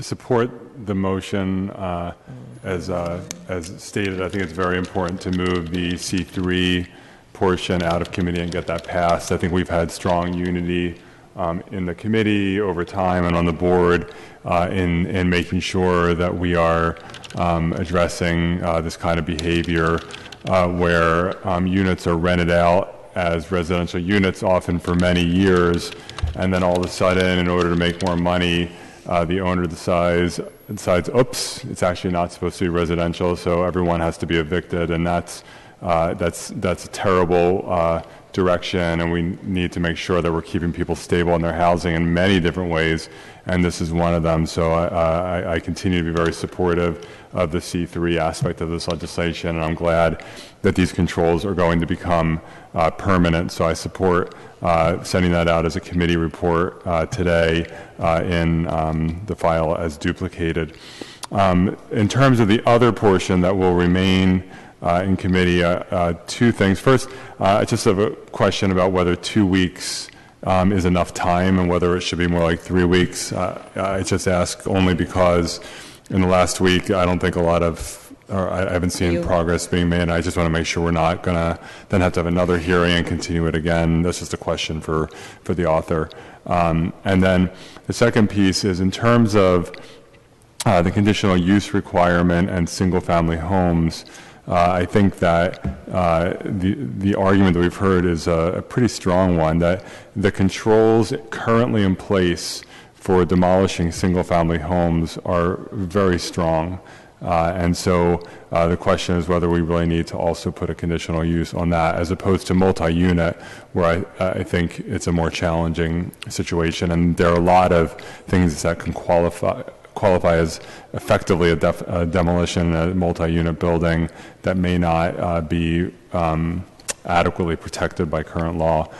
So I'll make a motion in the duplicated file that's remaining in committee and that will be continued, that we remove single-family homes from the conditional use requirement given the existing strong controls. All right, Supervisor Weiner's made a motion.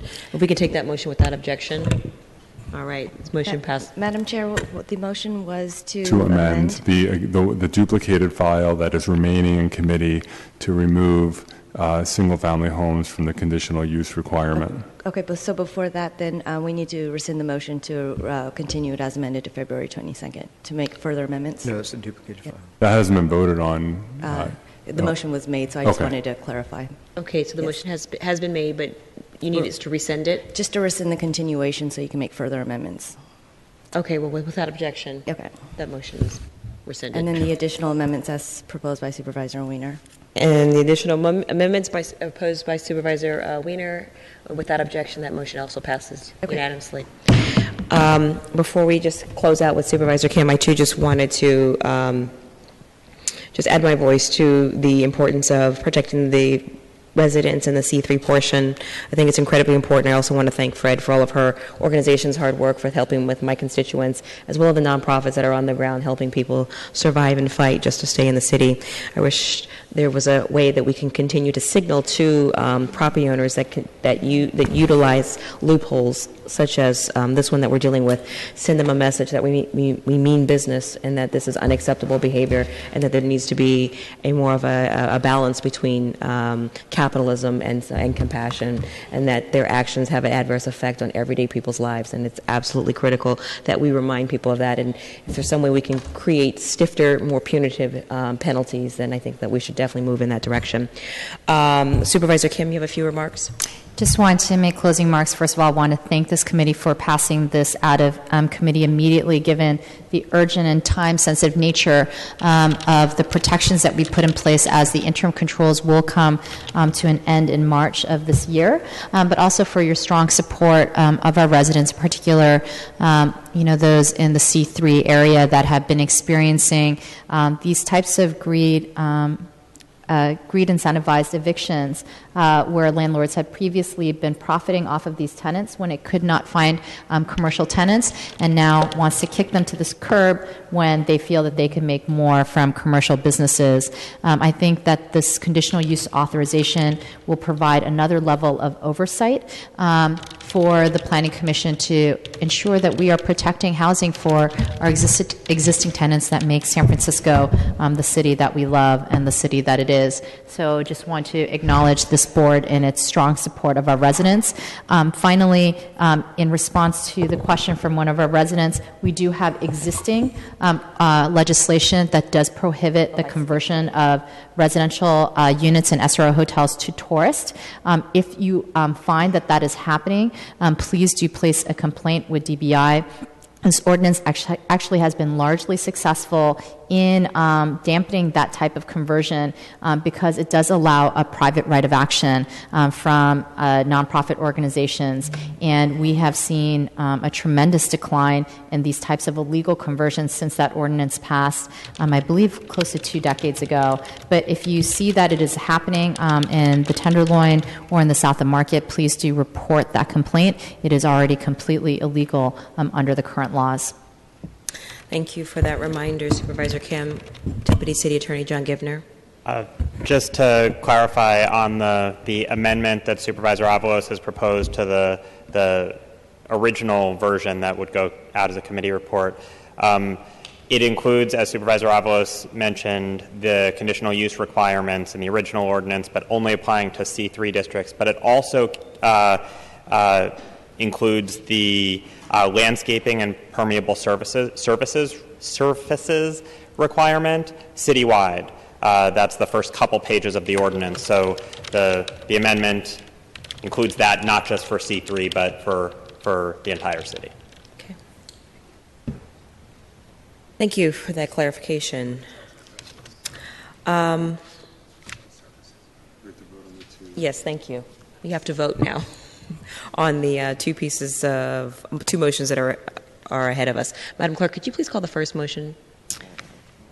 On the original file, you need to accept the amendments as proposed first. Okay. Yes. We did that. We Yes. did. Oh, you did. Okay. So for the original file, to recommend it as amended as a committee report. Yes, without objection. Okay. Motion passes. And then on the duplicated file as amended, to continue it as amended to February 22nd. Is it Or do February? you, or Just repeat my question to the author about whether it makes sense to do the 22nd or perhaps 29th. We were working with DBI, and they were going to schedule their hearing in between, and then we would be able to get it back by the 22nd. That was the timeline we were working with, and my office has been working with your staff on this as well, trying to inform you of our steps along the way. So maybe that just hasn't gotten to you yet, Supervisor. That's fine. I'm just, well, regardless of what our staffs have been talking about, I'm just trying to, again, you have a hearing, then people have to come out again and more public comment. If we can get it done by the 22nd, that's wonderful. Given some of the outstanding issues, I just had a question. But if people want to go with 22nd, I'm happy to do that. So let's just go with the 22nd as planned by Supervisor Avalos. So duplicated to February 22nd. That is correct. Okay. Without objection, that motion passes as well. Okay, thank you, Supervisor Avalos. Supervisor Kim. Oh, yes, third item is Supervisor Kim's as well. Let's call up item number 3. Item number 3 is a resolution urging the Board and Director of the Treasure Island Development Authority to develop recommendations on how to utilize the formation of a community revitalization and investment authority to increase affordability of housing on Treasure Island to 40%. So, colleague, Supervisor Kim is the author of this item. Her office is still working on this item with stakeholders, and she's requested a continuance to the February 29th Land Use Committee meeting. Supervisor Kim, is there any other remarks? That's it. So, colleagues, can we take this and honor Supervisor Kim's? Madam Chair, you need to take public comment? Oh, yes. That's a good thing. Public comment. Folks, item number 3 is open for public comment. If you'd like to come, please come and comment on item 3. All right, seeing no public comment is closed. I'd like to continue this item to February 29th Land Use Committee as requested on behalf of Supervisor Kim. And without objection, this motion passes, or the item is continued. Thank you. Could you please call item 4? Item number 4 is a hearing on the Interagency Plan Implementation Committee Annual Progress Report and the Development Impact Fee Report. All right, thank you. So I'm the sponsor of this hearing. This is the Board of Supervisors' required annual hearing on the Interagency Plan Implementation Committee. This report provides a status update of the implementation of recently approved plan areas and also describes how revenue from each plan area will be used in furthering the goals of respective plans. We've got Matt Schneider here with us from the Planning Department. He will be presenting on the item today. Are you ready, Mr. Schneider? Yes, and I have handouts. All right, good. We'll take those handouts. Here comes the clerk, and when you are ready, the floor is yours.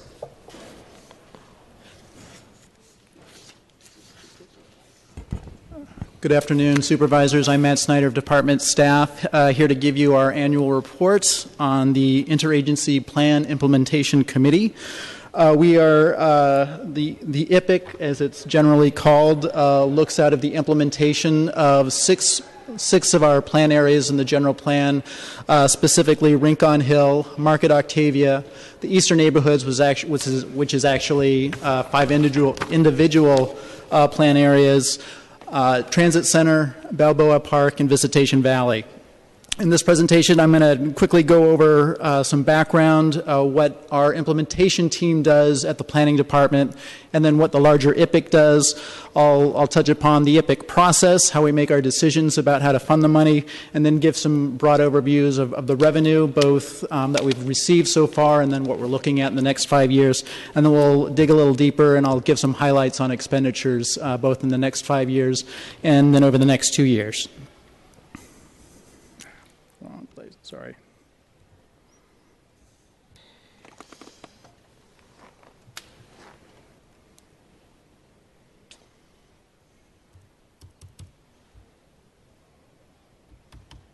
Oh, here we go. And I just skipped over more than I thought. Okay, just very quickly, the implementation team within the Planning Department, we were established about 5 years ago, specifically to look after the implementation of the plan areas. When we approve an area plan, usually always comes with the zoning, in which our current planning team has jurisdiction over implementing projects, development projects as they come in. Which we hadn't had was a team that looked after the other side, the infrastructure. With these more recent area plans, of course, we've also generally approved development impact fees for each of those areas, which has given us a very strong implementation tool. So specifically is what we do is we look to coordinate capital planning and public improvements within the plan areas. We chair the Interagency Plan Implementation Committee. We staff our citizens advisory committees for the eastern neighborhoods in Market Octavia, and then we also monitor the progress of the actual projects. The Interagency Plan Implementation Committee was also established about 6 years ago. Now, this is a multi-agency committee that is charged with also helping us implement the plan areas. They're kind of two sides of it. There are the implementing agencies, the one that actually bring forth capital projects such as recreation and parks, MTA, DPW, and then there's an administrative side of that, which includes the Controller's Office and the Mayor's Budget Office.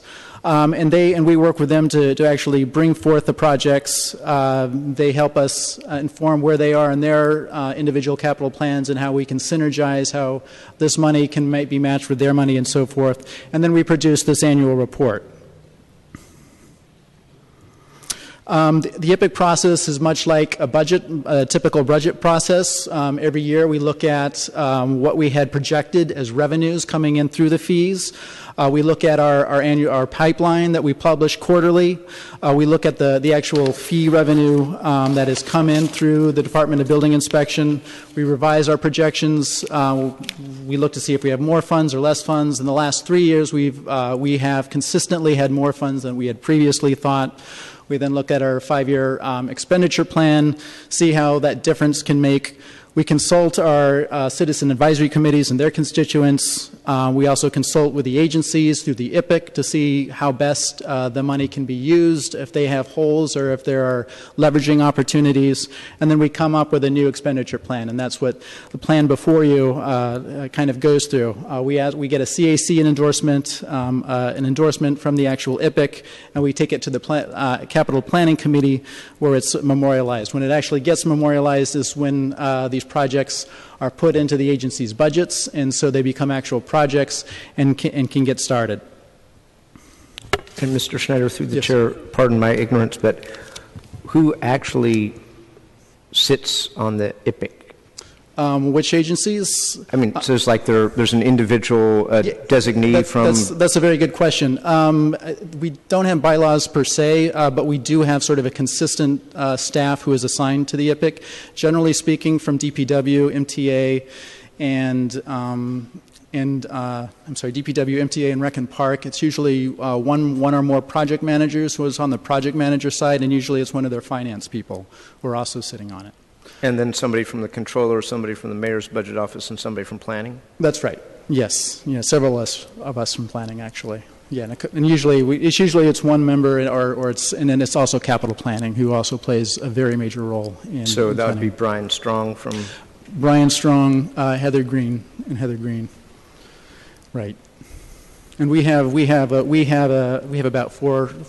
How big is our implementation team? We have about 5 members on our implementation team. Adam and I are generally the 2 people that are at most meetings. And that's all set out in Chapter 36 of the Admin Code? No, Chapter 36 is a little bit more general. It kind of just says in a very general way that the charge of the IPIC is to kind of help us implement the plan areas. And so this is something that we've kind of developed over time somewhat organically. It might be that we tried to memorialize it a little bit more formally this year. There have been some agencies who have asked us to kind of help kind of have a conversation about what that might look like. Thank you. And I might also just add, of course, the city is on a 2-year cycle for their 10-year capital plan. In the cycle that we do, that there is the 10-year capital plan, this report has been just integrated into that report. Is what we're hoping to do this year is to begin sort of a process of identifying projects even beyond what we have identified for impact fee spending, so we can get a little bit more of a holistic sense of where our gaps are. the Controller's Office and the Mayor's Budget Office seemed very interested in helping us find solutions for some of those gaps. So we're going to be doing that as well this coming year. So the funding categories that we look to fund in include transit, complete streets, recreation and open space, child care, and then we also have some money for administration. We actually established these categories on a more regular basis this last year. Previously, because all these different plan areas had sort of their own kind of lives and their creation, each one had sort of a different set of categories. We tried to consolidate them, make them more consistent, more easily to implement through the 6 plan areas. So through FY15, through the 6 plan areas, we have received about $63 million so far. I'll put my glasses back on. For projected 16 through FY21, we're looking at just over $250 million that we expect in the next 5 years amongst the 6 plan areas, and most of that being the 3 largest eastern neighborhoods, Market Octavia and Transit Center. And then what we're also doing through the IPIC process is we are identifying projects specifically for FY17, for FY18, for this budget cycle, so we can start spending that money. And for those 2 fiscal years in FY17, we're looking at about $82 million. And then in FY18, about $91 million. So for the 2 of them together, about $173 million in the next 2 years. So let me now go into the specific plan areas and give some highlights on how we look to spend some of the money. Again, we're looking at the categories of transit, complete streets, and recreation and open space. So for Market Octavia, we're looking to spend about $5 million in the transportation or the transit category. The 2 largest expenditures will be light rail service enhancements. Most specifically, MTA thought we're looking to spend for an additional Muni Metro service. A new light rail extension vehicle for that service, and then for also some pedestrian improvements as a part of the Van Ness BRT and South Van Ness intersection. For the complete streets, for a couple of these planning categories, we've established what we call a Streetscape Enhancement Fund, which is money that isn't necessarily tied to an individual project, but it enables MTA and DPW to spend money on sort of an as-needed basis. We put about $2.8 million in for this for Market Octavia. We anticipate this money going towards improvements along along Octavia Boulevard and in Hayes Valley. And then there's another category for upper market pedestrian improvements, also for about $1.1 million. The total category altogether also about $5 million. In the recreation and open space, the 2 projects that we're looking to spend on, Brady Block Park, with some initial planning that we anticipate being part of another planning, sort of a plan within a plan that is currently undergoing for the hub or some of the higher zoned areas around Market and Van Ness. Also, we've put some money into renovation at Hayward Park, which is just on the northern border of the plan area. For eastern neighborhoods, again, actually 5 plan areas. Here are some of the highlights. I might just also say for eastern neighborhoods, as you may recall, that in our implementing eastern neighborhoods, we have identified, or there was identified, some priority projects as a part of the initial approval of the plan, and there's an MOU between the agencies that say we are kind of required to spend 80% of our funds until those projects are done for the transit, complete streets, and open space, and I'll touch upon those as we kind of go through this. So for the transit category, we think we're going to have close to $9 million in the next 2 years, with much of that going to 16th Street and the 22 Fillmore project. This is a major transit project that's going to go through the Mission, and the most enhanced improvements will be going through Showplace Square. We're spending altogether over the 5 years $18 million for that project, and in FY 17-18 about $7.6 million. Another priority project, actually this is not a priority project. New this year, I'm sorry, no, this is a priority project. Also a priority project in the complete streets category is the Folsom Street and Howard Street improvements, which is still undergoing within its environmental impact report. That has been being done along with the Central SOMA environmental impact report. We've pledged $26.5 million. We assume it's going to be much more expensive for that in the next 2 years, about $14 million. For complete streets, for new this year, what is in the central waterfront neighborhood, or more commonly referred to as Dogpatch. We'll be spending. We're now actually fully funding this project, a streetscape project to 22nd Street that has really kind of come from the community. We've kind of also adopted it as part of our Green Connections, and then so we're spending money to make sure that this important project happens in this neighborhood.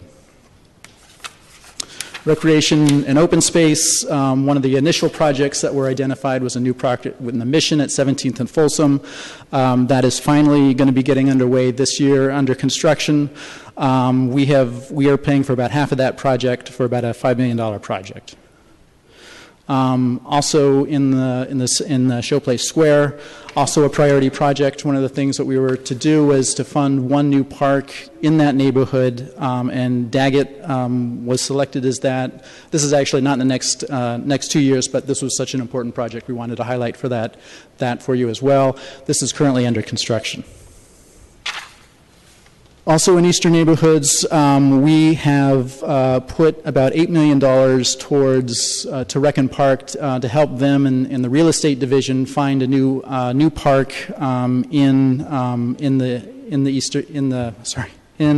south of Market neighborhood, the southern or western portion of which is particularly lacking of open space. They are currently looking at a couple of sites to potentially acquire for new open space. And I'll quickly just go through Transit Center. Transit Center, of course, very different in eastern neighborhoods in that there are just so many fixed projects that we know will probably happen over a certain time, and then similarly a fixed number of capital projects. Most of the funds we anticipate going towards. I'm sorry, I skipped one. Going towards a streetscape plan that's already been done. We've given DPW sort of a budget of about $16 million over the next 2 to 3 years for that project. And then Rincon Hill, similarly, a fixed number of actual development projects. We created a very definitive streetscape plan for that neighborhood, and so we're just moving forward with that. One of the things that are going to be occurring, we spent some money towards a new park, Guy Place Park, which I understand will also be under construction very soon.